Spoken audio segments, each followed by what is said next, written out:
Sabi niya, bibili siya ng motor para matutulungan niya ako pang grab niya, sir. Wala pong motor, sir. Nag-angkas yan ng ibang babae. Diyos. Aray. Sir, dapat ikaw ang nireklamo. Balik na data. Bakit siya ang nireklamo mo? Ilang taon po yung mga bata? Bali, 9 po, tsaka 6. Nasaan po si Mrs.? Ngayon po, hindi ko po alam kung nasa niya dinala yung mga bata. Pero dati po, ba't naiwan sa inyo? Nag-abroad po siya. Kaya iniwan sa inyo yung bata habang siya nasa Opo, abroad. nasa Nagpapadala mo po ng suporta. Nung unang taon po, okay pa kami. Meron pa. Pero nung pagkatapos po nun, wala na Anong pong- trabaho niyo po? Dispatcher po ngayon. Okay. So ngayon, ang pagbalik niya dito sa Pilipinas, kinuha niya yung dalawang bata, Opo. tangay-tangay niya at hindi niya alam kung nasaan na sila. Opo. Bakit po sa palagay ninyo ginawa ni Mrs. yun? Yun nga po kasi nung miniram naman po niya, hindi naman siya nahirapan na makuha sa amin. Kumbaga, Binibigay mo naman. maayos ko naman pong pinahiram. Siyempre, may sasabihin dahilan si Mrs. Tingnan natin kung katanggap-tanggap kay Sir yan. Kung tama ba, ma'am, magandang hapon. Andito po si Sir, nagtataka siya. Pagbalik nyo galing abroad, tinangay nyo po yung dalawang anak, 9 and 6, at hindi nyo na alam kung nasaan kayo. Bakit nyo puro ginawa yon? Kasi po, sir, ganito po yan. Nung bago po ako mag-abroad, sinasaktan na po niya ako. Oh! Okay. Bago po ako umalis, sir. Totoo po yan. Di po ako nagsisinungaling, sir. Paglasing yan, pag nakagamit siya ng bisyo, sir, binato niya ako ng bola. Bata pa yung Nakagamit mga ng anak bisyo. ko. Ano pong bisyo ang ginagamit? Nagda-drugs yan, sir, eh. Ano pong drugs? Di ko po alam. Basta, sir, pag nakaano siya, iba na yung itsura niya. Sir, ano yung drugs mo? Cocaine, shabu, o Hindi ko po alam. Gumagawa na lang po yan ang meron po kayong mga ebidensya, medical certificate? Meron po lahat kami sa barangay, sir. Ilang beses po kami nagbarangay niyan. Binarangay ko po yan, binugbog ulit ako niyan. Ilang beses At niya meron ako kayong binugbog, sir. med cert, Hindi po, wala po. Kasi tinaan na lang po namin sa barangay, sir. aregluhan. Opo. May blatter sa barangay. Meron po, na sir. nagreklamo kayo dahil sa pananakit. Opo. Ilang beses po? 2 po ata yun, sir. Bago kayo umalis, nananakit na siya. Opo, sir. Nag-abroad po ako, sir. Pinapadalan ko po yan. Ang laki po ng padala ko dyan, sir. Unang padala ko dyan, 19,000, sir. Wala natitira sa akin. May mga resibo ako, pero pinapaasikaso ko sa Malaysia. Binigyan ko yan ng panghanap buhay niya, sir. Motor, bahay. Ginago niya ako, sir. Pinagpaguran ko yun. Unang padala ko dyan, 47,000 sa bahay. Sabi niya magpapagawa siya ng bahay. Pero hanggang ngayon walang bahay, sir. Pagkatapos 27,000, sir. Sa bahay pa rin yun, sir. Wala pa rin bahay, sir. Sabi niya bibili siya ng motor para matutulungan niya ako pang grab niya, sir. Wala pong motor, sir. Nag-angkas yan ng ibang babae. Diyos. Aray. Sir, dapat ikaw ang nireklamo. Balik na data. Bakit siya ang nireklamo mo? Magaling lang po yan magsalita. Hindi ako magaling magsalta. Alam mo sa sarili mo yan. At may mga ebidensya ako. Meron ba kayo ebidensya na siya ay gumagamit? Ay, meron po. Padrug test niyo po yan, sir. May video ba kayo? Wala po naman, sir. Okay, kasi ayan, sinasabi nung research na meron siyang picture o video. Opo, sir.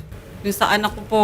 Tinend po sa akin, nagsusolven. Siya, Hindi, yung anak ko pong maliit po. nagsusolvent. Sabi niya po dun sa video, nagsusolven nga ako eh. Sabi niya ganun. Sino sasabi noon? Yung anak ko pong maliit na 6 years old. Tapos, Hindi ko yan. anong ginagawa niya sa nandoon? Wala po, binidyo lang po yun nung anak kong pangatlo, sir. Ay, napapabayaan. Opo, pati po sa pag-aaral, sir, napapabayaan po. Kinausap po siya ng teacher maraming beses po, sir. Hindi po marunong magbasa ang bata at magsulat. Hanggang ngayon, anong Hanggang grade ngayon po, sir. Ilang beses ko yan sinabi sa kanya. Tapos ilang beses ko rin yan sinabihan, ako na magbabayad sa tutor.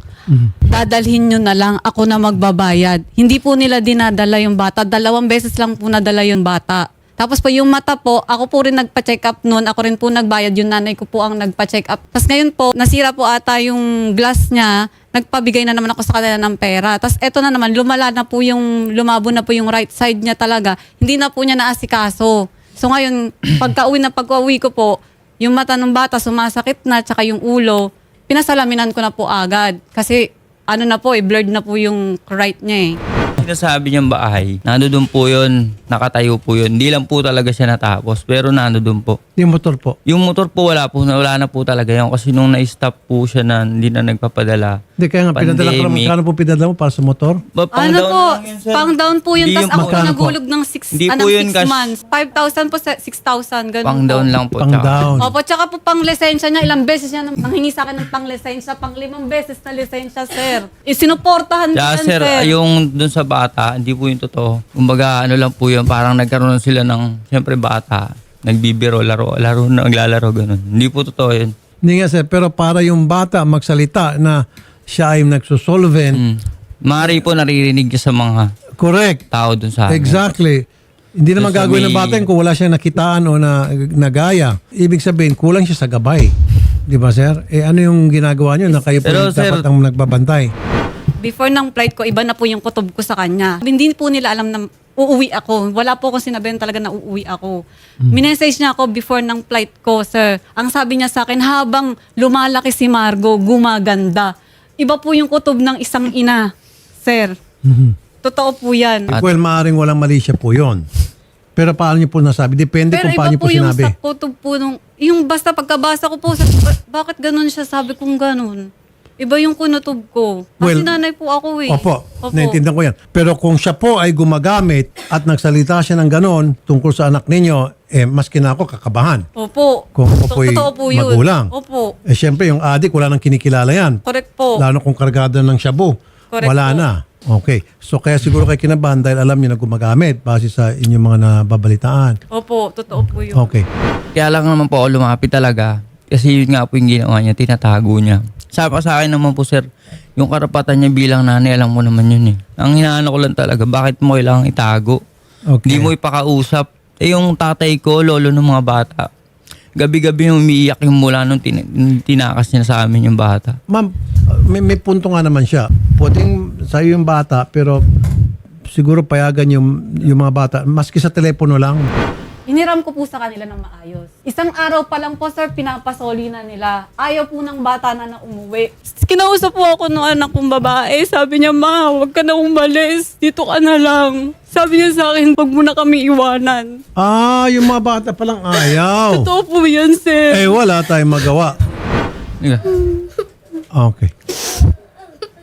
Yung 6 years old, wag sir, wag niyo tawagin. Yung 6 years old ayaw, hatid mo na kay mama. Okay. Yung mas matanda, saan mo gusto, kay mama, kay papa? Kay mama po. Lahat sila kay mama. Ayan sir, tinatawag mo yung bata, pero yung mga bata umiyak, ayaw sa'yo, gusto na kay mama. So, parang lumilitaw tama yung mga tao, ipinatulpo mo sarili mo, sir. Hindi ko alam, sir, pero magaling masyado to. Hindi ako magaling. Sir, yung mga bata, nagsabi? Pagkatapos Hindi na nung ano, kinat- may ganyan. Kinausap ako Ba't si ganyan? Margo ang nagkausap sa akin. Sabi niya, ma, mag-usap tayo. Sabi ko, sige, ano ba yun, anak? Sabi ko sa kanya, sabi niya, ma, huwag ka na umalis. Dito ka na lang, huwag mo na kaming iwanan. Huwag mo na kami isole. Sabi niya sa akin, nanay sa nanay yun. Kaya totoo yung nararamdaman ko sa sinabi sa akin ni Margo. Hindi ako nagkamali ng Yara mo kutob siya ko. eh. Yara Hindi. Hindi. Alam mo sa sarili mo kung anong ginawa mo sa amin. Alam mo yan. Ikaw ang nanloko. Ikaw ang nanloko. Lahat ginawa ko. Sinuportahan kita. Wala kang trabaho. Shay. Ako lahat. Shay. Ako lahat. Nanlalaki ka sa Malaysia. Yeah. Huwag mo akong baliktarin. Ano magbalik ta rin? Huwag mo akong Kaya nga baliktarin. tayo nag-iwalay. Tanungin mo yung mga bata, sinabi nila sa akin, uuwi yung girlfriend mo, dun titira. At marami ka pang babaeng dinala dun. Sa harap ng mga anak ko, ginawa mo yun.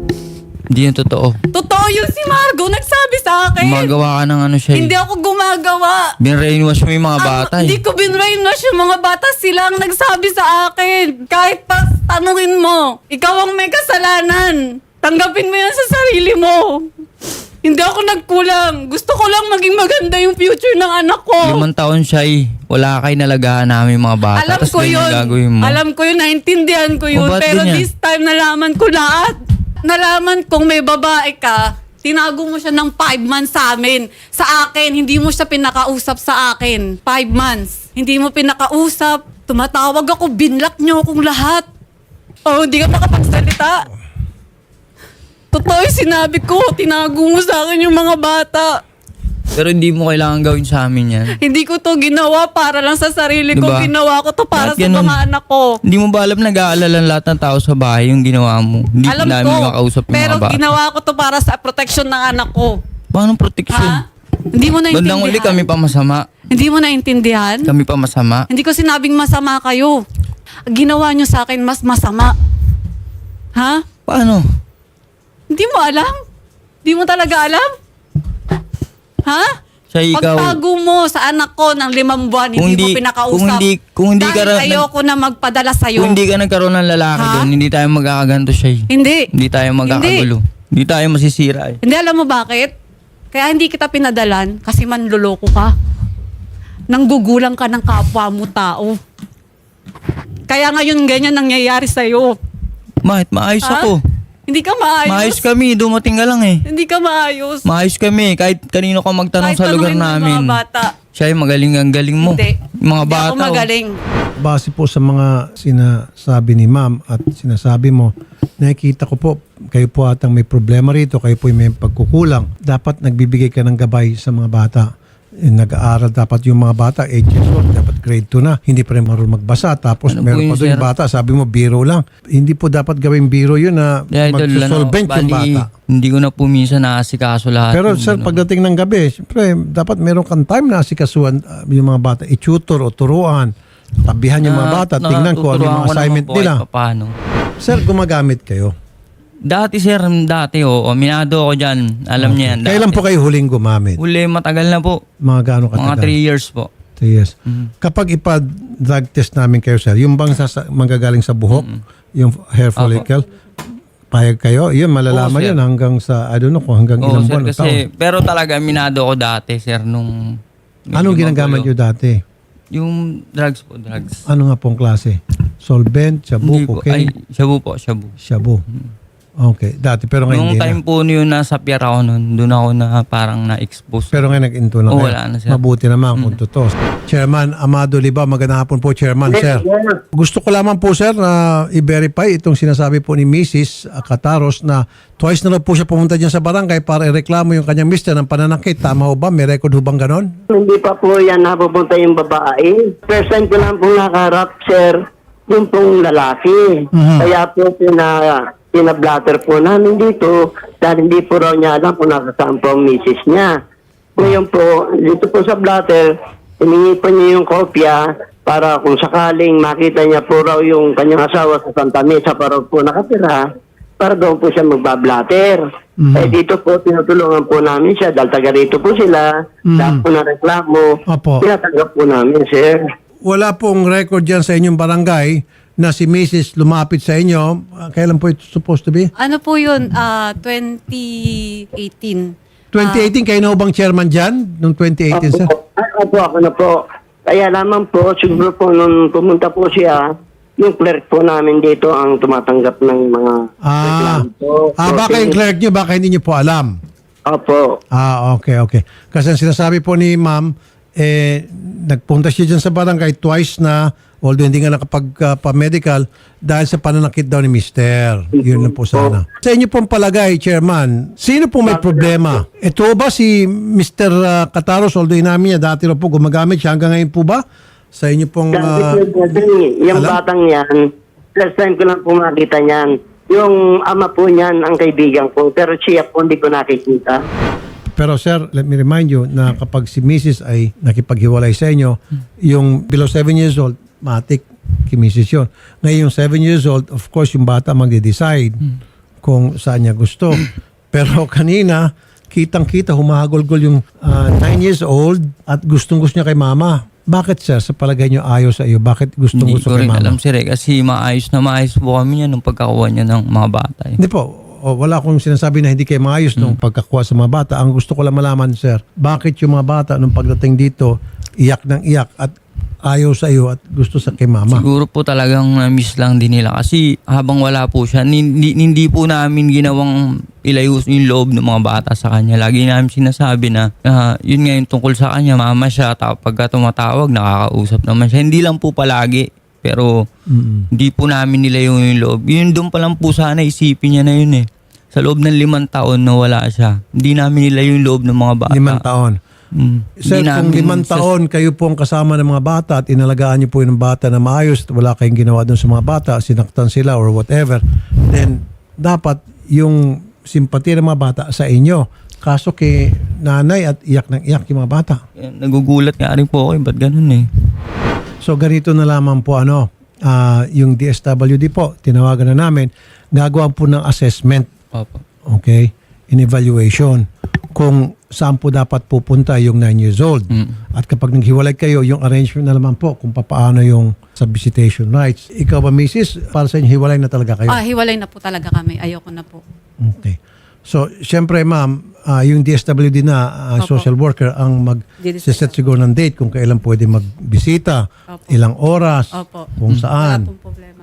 Okay? Opo. So for the meantime, sir, hanggat wala pang assessment ng DSWD, status ko, meaning nandun lang muna kay Mrs. Opo. And then pupunta yung DSWD para interviewin kayong pareho, tapos i-assess yung mga bata, and then they will come up with a proper right decision. Yun lang kung ano din yung naman po. pinaka-proper. Yun lang naman din po sana yung ano namin. Sige po. Kasi malaman lang namin na maayos yung mga Sige bata. po. Yung DSWD ma'am, fair po yan. Very fair po yung mga taga-DSWD. Yun lang For the meantime, ma'am, pwede ba habang yung DSWD i-schedule namin sa inyo, payagan niyo po na makausap ng mga Wala bata pong siya. problema. Maski na sa video ko Kasi lang po po muna. tinakot niya po ako, sir eh. Sabi niya, wag mong hintayin na may gawin ako sa yung hindi maganda. Ay, wag mong gawin yun, sir. At Naku, tapos po pinost niya po ako sa Facebook.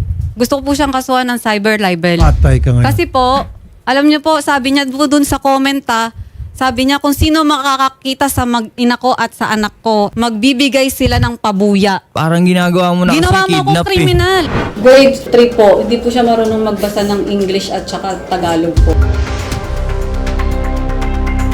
Oh! Sir, Siya po ang nag-send sa akin nun. since, Siya po, ayun po. Ala. May pera po yan. Ayan po yung sinabi ng papa niya sa akin. huh,